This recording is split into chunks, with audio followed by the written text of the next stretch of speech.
Many believe the great Luka Doncic should have won the 2024 NBA MVP, leading his team to 50 wins after missing the postseason the previous year, averaging a historical 34, 9, and 10. Many have taken the Slovenian prodigy for granted, being a clear-cut superstar and top 10 player by his second season due to his quick rise to the top, making All-NBA first team in just his second year, posting numbers of 29, 9, and 9.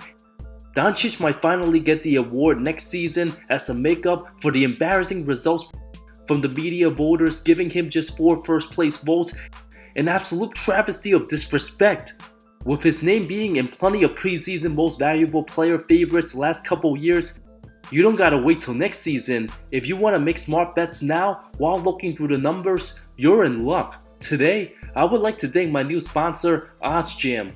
OddsJam is the top choice for data-driven sports betting, tracking over 260 sports books in real time.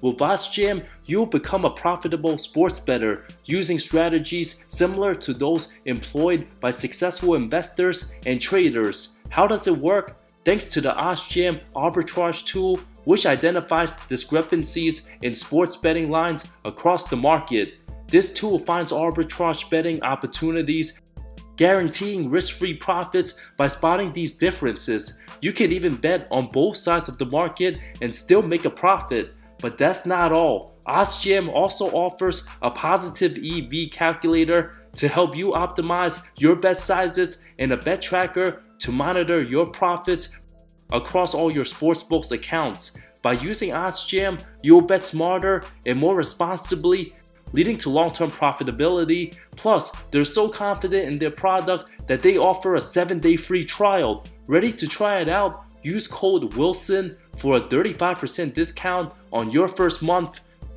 You can click the link on the description below to get started and maximize unlocking your full potential. Enjoy.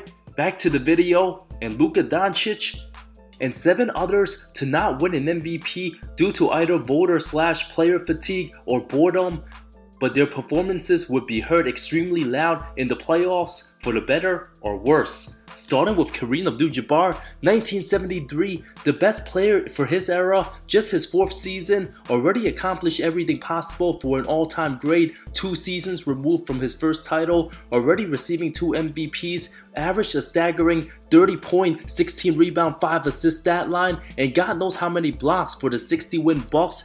One of the biggest MVP snubs went to the inferior Dave Cowens, who averaged 10 less points on 10 less % field goal efficiency, a more loaded 68-win Boston team. Many believe John Havlicek was Celtics' best player, while Hondo made first team and Cowens second team. Players voted for MVP back then, the media for All-NBA honors. Nate Archibald finished right behind Jabbar, received 11 more first place votes, but finished with a putrid 36-46 record.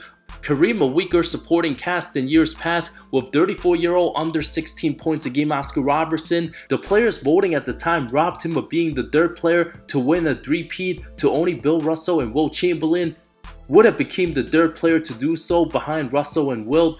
Jabbar, however, was an absolute travesty during the playoffs. Against 4-seeded Golden State, lost the series to Rick Barry and Nate Thurman's Warriors in 6, capped held to a super poor under 23 points a game, 43% shooting, blowing a 2-1 lead, scoring just between 18 to 27 points, shot just above 50% once. One of the few bigs Kareem had trouble scoring on, Nate Thurman, known for making many big men underperform in their head-to-head battles. Rick Barry a 38-point game 4 to even the series. Jabbar's second best player, Bobby Danrich, went from averaging 20 points to just under 14 for the series. The NBA officially started to count block shots as a stat the following season, mainly because of Thurman's excellent defense, who also held Jabbar to 40.5% shooting in the 72 playoffs. 2 of Kareem's worst series as a Buck. There's a reason why Nate the Great's a top 75 all-timer, just overshadowed by the likes of Wilt, Russell, and Kareem for his time.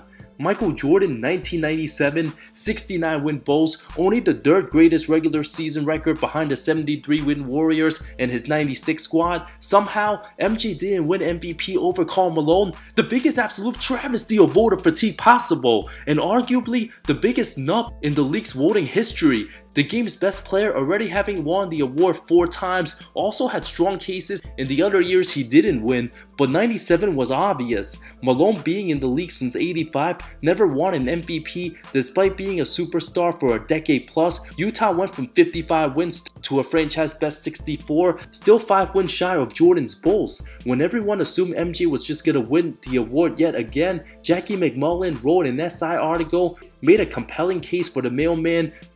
Right before the end of the season, Malone even said, "I believe the MVP trophy is given out at the finals. Michael is there all the time, so who else would you pick? If I was in the finals and he was there, I think I have an unbelievable shot." Only unbelievable thing in those finals, the gap between how much better MJ was than Malone. A humble Michael didn't have any jealousy or animosity to cry over Malone winning MVP over him years later. Unlike other players still salty about the guys that stole their award. But as long as MJ is consistently thought of as an MVP, he's happy with that. Going 11-2 the East playoffs, destroying the Bullets, Hawks, and Heat, numbers of over 30, 8-4, 2 steals and a block.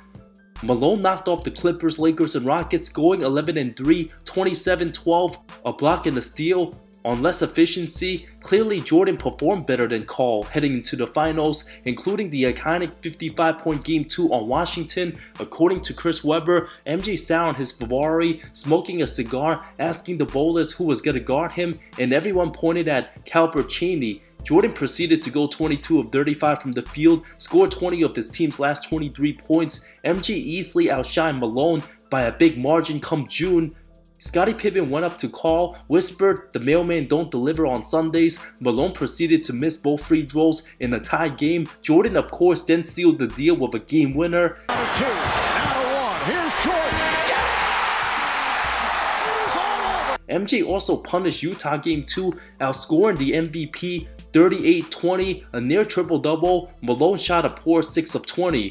But Call did proceed to outscore Jordan both games 3 and 4, tied the series. Until the day of the flu game, a stomach virus, Jordan outscored Malone by double. In a close contest down the stretch, it was Michael who delivered the dagger 3, adding another historical masterpiece to his legacy. Malone also did not step up Game 6, scored just 21 points on 15 shots. MJ's 39-11 propelled his team to victory, trusting his teammates. Steve Kerr drained the go-ahead game winner, also only having one other teammate in Pippen to average double figures. No other Bulls even reached 8 points a game for those playoffs.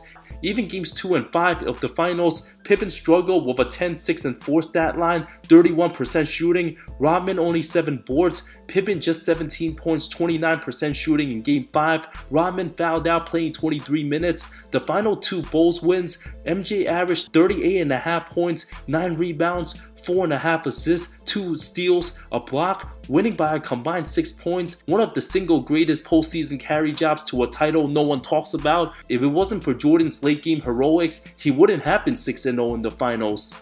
Shaquille O'Neal 2001, easily the best player in the game bar none, but his Lakers won 11 fewer games than the previous year. After being near unanimous MVP, his numbers excellent but a little down from his 2000 version. Allen Iverson out-eats, a way weaker supporting cast, finished with the same exact record. O'Neal also had another superstar and one of the game's greats in Kobe. Duncan Spurs finished with the league best 58 wins with an aging David Robinson, received more votes than Shaq also. But once the postseason came along, the most unstoppable duo in NBA history flipped the switch, sweeping the entire West, all 50 win teams. Shaq often did his damage at home. It was Kobe mostly dominating on the road. O'Neal dominated. Defensive Player of the Year Dikembe Mutombo in the finals, averaged 33 and 16, 5 assists, 3.5 blocks, unstoppable. While Iverson's season just as memorable, winning 1 game against the powerful Lakers, one of the most impressive carry jobs.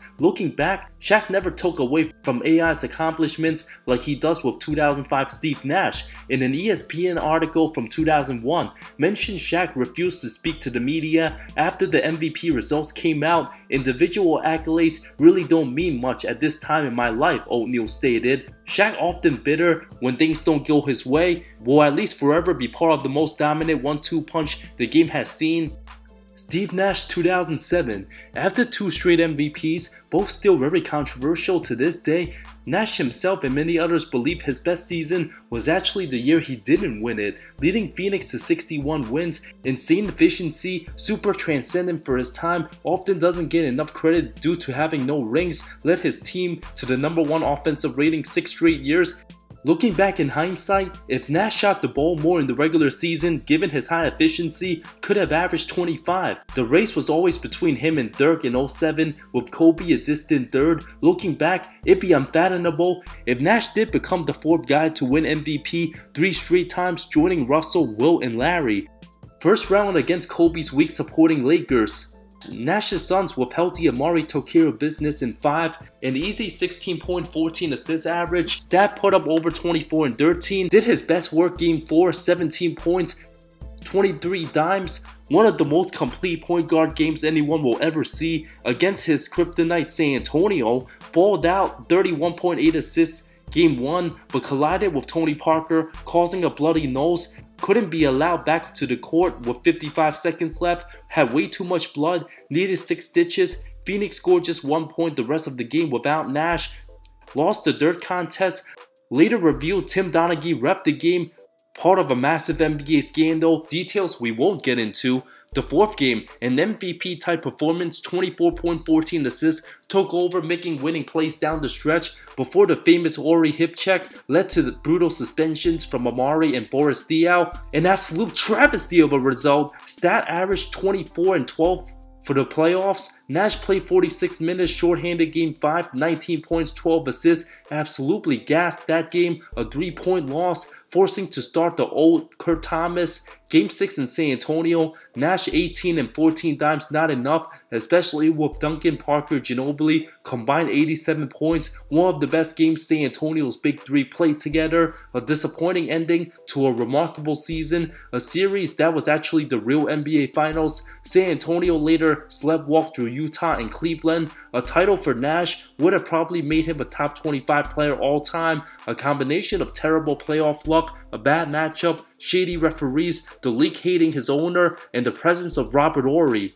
were the biggest reasons for Nash never winning an NBA title. LeBron James 2011, winner Derrick Rose still talked as one of the most controversial MVPs given his numbers, but the Bulls did earn the best record with a weaker supporting cast. James, being the villain and public enemy #1, already had back-to-back MVPs in Cleveland. Anything short of winning 65 games for Miami was considered an underachievement given how high the stakes were. James received 4 first-place votes, even finished overall behind Dwight Howard, but the narrative that James got robbed only stated years later after Rose didn't pan out due to knee injuries. Thankfully, if James had somehow won the 2011 MVP, would have been the worst ending struggles for any MVP over James's illustrious all-time career. 2011, indeed his second lowest scoring postseason, under 24 points, still excellent all-around numbers, but the efficiency down, especially playing 44 minutes a game, ended up receiving the most brutal backlash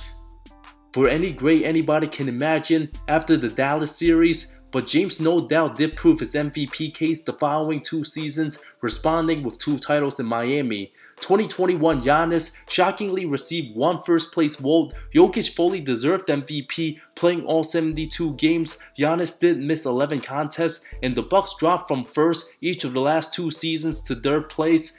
But even CP3 had 2 first-place votes, and B finished 2nd place despite missing 21 games. Giannis still put up good numbers, 28, 11, and 6. Should have had at least 5 first-place votes. Clearly the best defender of the true candidates after a devastating playoff exit to Miami. Many doubted Giannis' abilities to carry a team. The media then tried hyping up Sixers Joel Embiid, proceeded to have an incredible title run, averaged 30, 13, and 5, came back from 2 series down 0-2, averaged a ridiculous 34 and 14, winning 4 of the last 5 against Brooklyn, then put up over 37 and 12, 61% shooting, winning 4 straight against Phoenix, made a series of clutch memorable plays on both ends, blocking DeAndre Ayton at the rim to sealing Game 5 with a crazy alley, and closing out with a 50-piece, 17 of 19 from the line, Game 6, silenced all his critics for good. One of the most spectacular finals performances the league has seen. Nikola Jokic 2023, the truest definition of boredom fatigue, literally on his way to winning the award until the blasphemous Kendrick Perkins race statement had the NBA media in a frenzy. Ironically, the season Jokic earned the first seed and a title, he didn't win the award, when the MVP for most of NBA history has been given to the superstar with the #1 seeds, especially if they had the game's best player. Embiid did dominate that one head-to-head matchup in Philly, but of course backed out in Denver. It was also an absolute travesty. Jokic didn't make first team All-NBA and finished second in MVP voting. The honors were then changed positionless. Of course, in the playoffs, Joel struggled mightily against a weak Nets team without a true star. Starts flopping like a madman, gets injured like he always does. Jokic dominated multiple superstars, numerous #1 picks, ended Durant and Booker's title aspirations, swept LeBron and AD's Lakers, giving us countless of incredible shot making, momentum swinging plays, by far the best player every series. Joel only shot above 50% once in 9 games, did not demand the ball down the stretch Game 6 Boston series, locked up by Al Horford in an absolute embarrassing Game 7, 15 points, 5 of 18 blowout loss. Jokic might have lost a Game 7 to Minnesota, but he put up 34 and 19, something Joel Embiid cannot do in the playoffs. All of last season, many regretted disrespecting Jokic because he hasn't won a title yet. Labeling him a 3-time MVP wouldn't have sounded right. The toxic media even had Jokic taking the foot off the gas, coasting the final 2 months of the season, simply not caring about the award. Many disrespectfully also didn't have Jokic on their top 5 list in early 2023, but had to acknowledge he was the #1 player in the game after winning the title in convincing fashion. Finally comes Luka Doncic 2024, battling through knee injury all playoffs, banged up in all sorts of places, but finally having the proper teammates and role players, getting out the tough West. Not many picked Dallas to advance to the finals. Many even betted against them to get past the first round against the Clippers, knocking off 3 straight 50+ win teams despite easily being a top 3 player in the game the last 2 years. Some even dared to put SGA and Tatum in his territory when it's clearly evident Luka way more superior than both of them. Some crowned 22-year-old Anthony Edwards as face of the league, only to end up being Luka's son. Edwards in Minnesota got absolutely destroyed, abused, annihilated, and humiliated just like Devin Booker's sons 2 years ago. Another Luka special in the books, Ant-Man making fun of Phoenix 2 years ago, only to get a taste of his own medicine. Doncic ran them both off the floor. Absolutely abused Harden and Paul George, blowouts Game 5 and 6. Many laughed about his lack of defense for years, but this postseason, Luka's defense has been absolutely incredible. Shades of Larry Bird's IQ, making the right reads, being as complete a player he's played on both ends, adding another superstar shot maker in Kyrie. The two took turns closing out the close games and putting a beatdown on Minnesota Game 5. The only struggles Dallas had, losing Game 4s at home, each of the 3 rounds, playing ill-advised sloppy ball, but hasn't lost back-to-back this postseason yet, averaging 29, 10, and 9 with the best defense he's played in his career. The 2024 Boston Celtics will be a real test. If Luka can win his first title at 25, will be the most accomplished basketball player this century after his 6th season. It's truly an absolute travesty. His name wasn't mentioned more in the MVP conversation due to player fatigue and posting up incredible stats since year 2. Doncic might just finally win it next season. Thanks so much for watching this video. Which one of these greats had the biggest voter fatigue? Write your thoughts on the comments below. More Luka and Dallas Mavericks content coming soon. Hear my predictions for Dallas Boston. Tune into my next few videos and I'll see you next time.